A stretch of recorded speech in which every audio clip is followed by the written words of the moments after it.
La pioggia continua a cadere, la morsa del freddo non cede, eppure siamo a giugno, ma ancora l'estate non si è fatta vedere. E la spiaggia di Jesolo questa mattina si presentava così: ombrelloni chiusi, turisti infagottati per il freddo. Immediata la richiesta del presidente della regione Veneto. Chiedere lo stato di calamità per l'intero Veneto, sono 581 i comuni del Veneto e direi che con queste condizioni, visto e considerato che da 200 anni che non pioveva così, gli alluvionati non sono solo quelli che hanno avuto l'alluvione, ma anche comuni come ad esempio Jesolo, piuttosto che le altre località balneari o l'agricoltura del Veneto, che sono letteralmente messi in ginocchio da queste condizioni atmosferiche che sono uniche nel loro genere anche storicamente.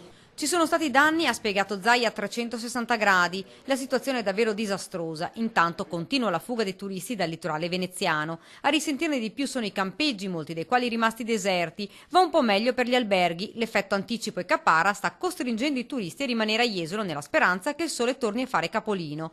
Ma questo non è l'unico problema. La mareggiata dei giorni scorsi ha danneggiato per l'ennesima volta l'Arenile. Noi abbiamo fatto già il secondo ripascimento delle spiagge, che significa milioni di euro spesi, vanamente spesi, perché se poi consideriamo che sono rifiniti in mare, la sabbia è rifinita in mare, abbiamo dovuto riportarla per dar vita alle spiagge negli arenili, che significa che la situazione è veramente disastrosa e preoccupante per quel che riguarda l'economia del Veneto. Da sistemare ancora la zona della pineta Jesolo, colpita dalla mareggiata, ma nei prossimi giorni potrebbe andare a regime, tempo ovviamente permettendo. A Jesolo in realtà tutto sarebbe pronto, ma se il tempo non dovesse cambiare la stagione rischia di essere completamente compromessa. Ora si aspetta che passi anche questo fine settimana, ancora le segne del maltempo, per vedere finalmente le spiagge piene di turisti.